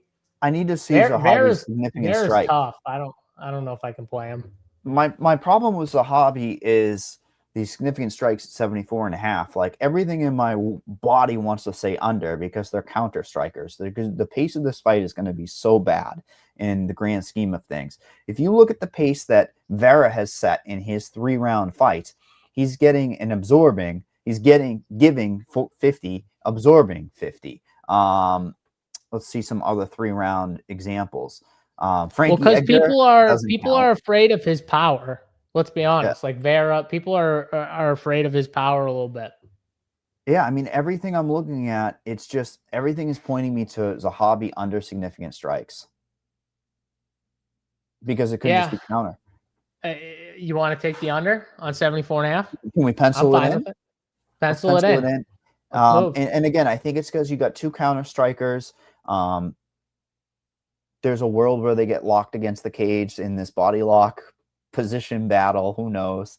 But I can't take under 57.5 fantasy points. Is that the lowest we've seen? It has to be. Pick 6, new mission unlocked here. 8,557.5 fantasy points. No, I'm staying away. Let's keep going. Yeah, keep going to Kevin Holland versus Mike Malott. We talk about potential Canadian prospect. This is somewhat of his last chance, I'd say, to kind of get up there. I mean, Mike Malott is going to be coming in as a slight favorite on DraftKings, minus 112. Kevin Holland minus 108. So we'll call it a coin flip, all intensive purposes. I kind of make the deciding factor at the inside the distance, and even that is basically plus 180 on DraftKings on each side. So DraftKings saying, let the market dictate this. Mike Malott at home has already let down people. Remember that fight against Neil Magny? Neil Magny, round 3 machine, but we'll talk about that later. He's been able to get back on track against Giles and Ratke. What do we rate those? Those aren't huge wins. What would Kevin Holland do against those two? You know what I mean? He would do what he needed to. So I think that people are getting aware that Kevin Holland is in a spot where he's in volatile fights. A coin flip is a good opportunity for him to shine. I think you're going to want a piece of this because there is a world where the wrestling game plan comes into play, right? At Mike Malott's 8,200. Maybe he goes in there and gets some takedowns. The most he's had in the UFC was against Neil Magny with 4 takedowns. He was on pace to score well north of 100 points in a finish against Neil Magny. Kevin Holland, man, how do you even break down a fight of his? He's fighting too active. When he's fighting too active, he's now getting hurt in his fights. He had a chin. Now he's getting knocked down by Daniel Rodriguez. Sometimes when he has grappling, he just says, nah, I'll bite down on the mouthpiece and try to trade heavies with you. The volatility in his fights make you want to play him or play his fights as a whole, doesn't it, JSU? It's like, embrace the variance. Yeah, this is one of those fights where I went back and forth on the winner. I do think that Malott, I'm not like a huge fan of Malott. I think he's one of those fighters though that's starting to figure out like how he wants to fight, and he's, he can fight smart at times. Like you said, his wins aren't like amazing. Kevin Holland would probably dust those guys he's beating. But at the same time, Malott at home in front of his fans. I think this fight is close.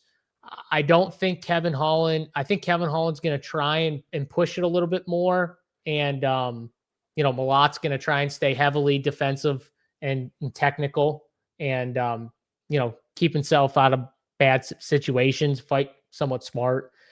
I just don't know how it's going to score for fantasy. I think he's going to be afraid to shoot takedowns on Kevin Holland because Kevin Holland's going to make you work in the grappling. He's dangerous. If I'm Malott, that's probably not my game plan against Kevin Holland. And, I think this fight's probably going to underwhelm for scoring on DraftKings. And right now, I think both guys are coming in, like 25%-ish? Mm-hmm.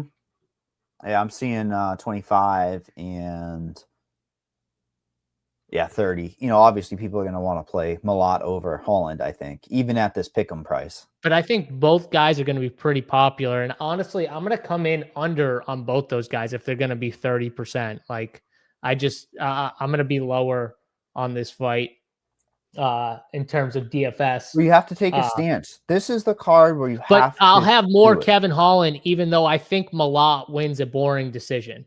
This is where like DFS and betting are different. I think Malott probably wins a boring decision, but I think Kevin Holland's the better DFS play. Yeah, I don't hate that at all. It makes a lot of sense. And you have all this ownership in the middle range because it's struggling to find some underdogs. Like I said, it really is do or die from Malott. At least you know that Kevin Holland's going to be in these crazy fun fights, and he's buddy with Dana now. I think he can afford to lose another one. He should be buddy. He's fighting like 20 times a year.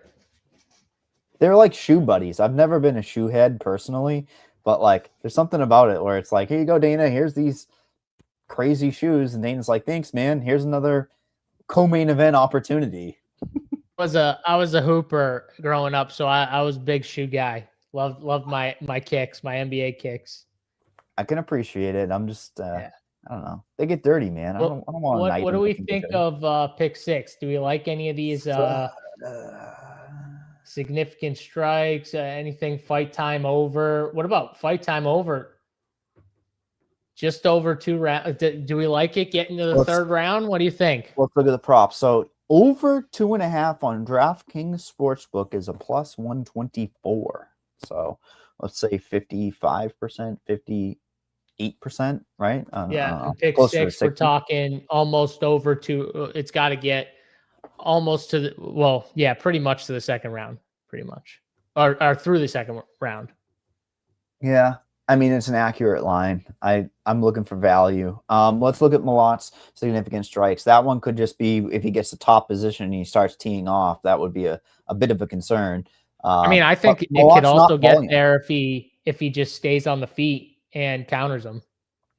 Yeah. Well, the other thing again, too, is he doesn't have a lot of volume. You know, when you break down Mike Malott, 36, 59, 45. It's 19. Of course, a lot of these are within finishes too. So yeah, but there's a reason behind that though. He's getting finishes on a lot of them. Styles make fights. You watch the Trevin Giles fight. Trevin Giles was like staring at him for a long time. He beat up a police officer, is what you're telling me? Some of his fights, he's going right for takedowns and submissions. So, it's a little skewed, the numbers. That's all I'll say. Those numbers are skewed in my opinion. We're at 5 picks right now on the side there for our pick 6. All right. Let's see. We can circle back. Let's go to the main event. Main event of the evening, the one where everybody wants a piece of. Reiner de Ridder versus Brendan Allen. Brendan Allen coming in late notice for Fluffy Hernandez. Not super. I kind of like Shoehead. I think I'm more on board with Shoehead than Sneakerhead. You are right. It is Sneakerhead, but I kind of like Shoehead. I put my spin on it, I got to be unique. Also, no, Shoehead, I think I'm with you. You know why I said it? Shoehead. Shoeface. Do you remember Shoeface in the UFC? Now a PFL champion. Antonio Carlos Jr. Shoeface, one of the best nicknames ever.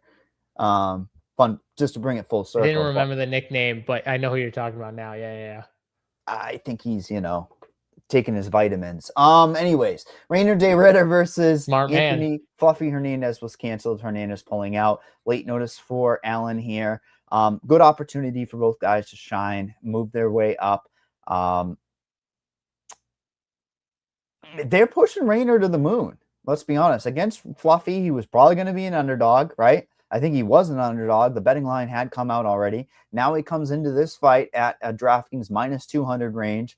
Plus 165 for Brendan Allen. I think everything that Brendan Allen does good, Reiner just does that much better. And I think that's a crazy take because a lot of people are going to say Brendan Allen has better striking. He's going to be able to have better optics. Maybe Brendan has better optics because Reiner has this weird breathing mechanism that makes it look like he's not winning. Even we saw it rear its head against Rob last time out, right? But I think the deeper this fight goes, Reiner will have those positions against Rob, against Allen, he can finish, okay? And I think people are going to be struggling to find some underdogs, as I've talked about all over this slate, right? Like I've been saying, I don't have a lot of confidence in underdogs. 30% Brendan Allen is concerning. Like if he wins, he's the guy. That's the man for your lineups. Like I think you have to get some of him in your lineups. Because when he wins, he's going to pay off his salary for sure. But I'm seeing 58% owned for Reiner de Ridder. That's horrifying, JSU, isn't it? Like, that's more than we're seeing on some of these other 9,500 minus 1,000 fighters, Well, first of all, I'm bummed. I wanted to see the Fluffy fight. I was pumped up for the Fluffy fight. I'm not as pumped up for Brandon Allen de Ridder, so that kind of sucks. I love Fluffy fights. I wanted to see who would win that because I think whoever would win that would give probably him the best shot for winning a title. They'd give him the toughest fight, I think. I have bias. Okay, I have de Ridder to be champion at the end of this year at 200-1. I booked that last October because the UFC had a double champion from one championship, a legit guy in de Ridder. he's always going to be undervalued because you have this commodity coming in outside of the UFC. The UFC usually gives him hard challenges. If the Ritter somehow got through Fluffy, I don't think he would have. I would have had an opportunity if he did it quickly to get to that ticket. But again, Brendan Allen can match him in some areas, but I just don't think he's as refined as the Ritter in certain areas. Yeah, I think the Ritter's pressure just going through is going to like push and show out, especially in the later rounds of the fight. And that's the problem with this fight is I think the Ritter is just in the later rounds going to win the fight. Brendan Allen's going to slow down. Brandon Allen, he will slow down. And De Ridder fights like he has this weird style where he'll look tired, but he just keep moving forward. Mm-hmm. And he's not like supremely defensively sound. Duplessis style. Going. Yeah. You know, like, and he's tough. He's a massive dude. And I think Brandon Allen's just going to get overwhelmed. Yeah, like in the beginning, is Brandon Allen live? Yeah, he's live. I agree with you. He's live. But as this fight goes, I think it's going to more, lean the De Ridder side. And I think De Ridder ends up finding a finish at some point. 3, 4, 5. Yeah, 3, 4, 5 later in this fight. I like him to find a finish there. So I'm on the De Ridder side. I'm going to be heavy in DFS. I'm going to jam in De Ridder and take him to find a finish. Because if he finds a finish late, we're going to get all those points early plus a late finish. He's going to score. He's going to be optimal. So never scored less than 106 so far. And in that 106, it was to a second round against Bo Nickel. So I agree with you. And here's the thing about Allen. People are going to look at that last fight against Vettori. They're going to say, there you go. That's the turning stone, right? 94 points, hell of a lot of volume. But Vettori had some success in that fight. What the hell would De Ridder do to Vettori? I think he'd finish him. Some of those positions that Brendan Allen had on Vettori, I think it's over. You know what I mean? Like there's recency bias all over the UFC, and it's certainly rearing its head here. The problem is the ownership is where you have to break this thing down. 8,800 on DraftKings, 58% owned. He is the clear play, right? Like talk about those 87 to 9,100, the minus 200 inside the distance types of guys. His win equity is minus 200. His inside the distance happens to be on DraftKings a plus 110. I actually like that line. The Ridder inside the distance is plus 110. It's the best line out there right now when you line shop a little bit. I like that line. Yeah, I already bet it. You cover both of our ideas at 3, 4, 5. Yeah, I already bet it. It's definitely a great line. I'm with you 100%. So the only thing we disagree on is that I'm in a jam De Ridder, and it sounds like you're going to be either under. You're probably going to be under, and I'd be under. Heavier on Allen. So, and it's just my style of play. It's nothing against him. I think he is the play. It's just. Do you like any of these lines then? Because like fantasy points at 97.5. Like like over. I mean, what do we think? Fight time. There's no unders for Allen. Look at how scared they are. They don't want the heat. They don't want the smoke here. I wish I had the balls to pull over on significant strikes for De Ridder, but I don't think I do. Do you? No, I don't. I like how simple it is. No, because you know it and I know it. We're like, I think it could, but I like the fantasy points. Late finish. Give us the more on fantasy points. We round out a nice pick six there. That gives us the pick six right here. We got and Horn, but Lisboa over 26.5. Even if that gets to a clinch, we can get there. Danny Barlow has a round, right? Just about a round to work with. We have Hung Soon Park over. We love the action in that fight, right? We have that baseline. Charles Jourdain versus Davey Grant. Let's just stare at each other and be durable guys. It's a hobby. Self-explanatory. Counter-Strike. Maybe, I don't know. You're covered by a fluke finish in that too. Not that there would be. De Ridder, obviously, we just talked about it. Never under 106 fantasy points. So how I am building my lineups, and then I'll throw it to you. I'm living in the middle range, and I don't like it. I'm living with the Crodens. I'm living with the Veras. I'm living with the Nelsons. And it's not just that I continually do this on these types of cards, right? How I'm breaking it down is I think all the chalk wins out. So say the Ritter on up. I just think they all win, right? And when that happens, you have these builds where the winners on the underdogs are that much more valuable. So the most logical way to get that equity for the money line is to attack the Croden, who's a minus 130. She has the win equity built in there. We talked about Nelson with knockout leverage type of equity. I think you like yourself some Kevin Holland, right? Same type of guy in that build, right? That's how I'm going to be attacking. And the other way you could attack is make a rule and have like one of DeJorn, Bellegru, Silva. You could put Oliveira. That's the other way that you could attack this slate. Then pick some of those ones in the middle range you like, then go all the way up top. That's the only other way that I think you can really build on this slate. So JSU, give us the rundown. We'll get out of here, but 4 p.m. fights. I like this. We get to actually go to bed early tonight and sleep for some football. Well, I don't really care about either way. I'd be up, so it doesn't matter to me. But there we go. I got my picks in here, so I'll post that. Make sure I get it. Someone asked me who my favorite 7K fighters are. So the guy I have the most of is Santos. I've got Santos, Croden as my two highest owned in the 7K range. Then Kyle Nelson and Belgiari is how you say his name. Yeah, those are the four. Those are the four I have in that order of ownership for the 7K range. SC brings up a good question. What's the lowest priced fighter you will be over on? I'll give you my answer, and it's because Santos. I like way over on Santos. Well, I think it's easy to get over on Santos, but my answer would be Oliveira. Yeah, but I have like I'm like way over the field, like way over the field.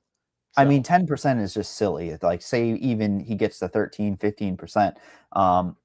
My kind of zig when everybody's zagging is Oliveira. You're betting into an unknown. She's got a direct path to scoring for DraftKings. What do we like on DraftKings? Takedowns, control time, pitter patter, right? Pitter patter while you're getting those takedowns. SC, I'm looking at Oliveira. I'm not going to have a lot of her because you do hear what I like to go at. I like to go for those middle range builds, so I'm not going to be inherently going for those. But when I do, it's one of those types of Oliveira, Santos, Balagari. Those are the types I'm going to make a rule if I'm going to. Dude, next week is the week, man. We have 2 title fights. It's finally here. Aspinall and Gane versus the Nadoba and Mackenzie Dern. Who has a 200-1 ticket on Mackenzie Dern to be champion at the end of the year? This guy right here. It's always the 200-1. It's always the tickets to be championships. You're always sharp when it comes to those damn tickets. But yeah, that card's gonna be sick. So I can't wait for the fights there. That card's gonna be awesome. And you always do this. We got to give our best bet. You always forget. You always forget at the end. I try to get out of it. I'll go first while you think. Okay, I'm gonna give 2. My favorite one is Rainier de Ritter inside the distance at plus 110. Mike talked about it. I already bet it on the market. It's a great one.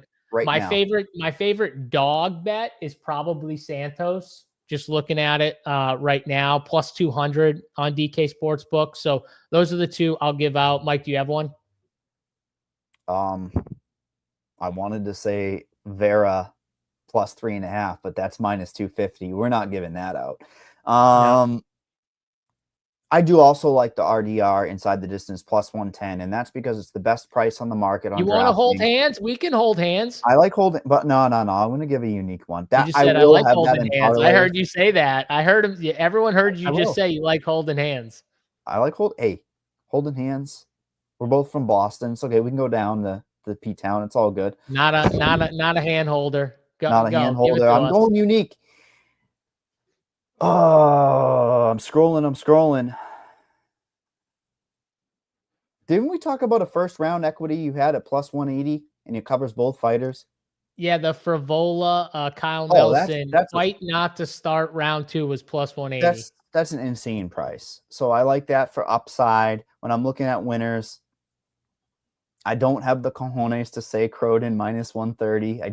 I can't start the card with a minus 130.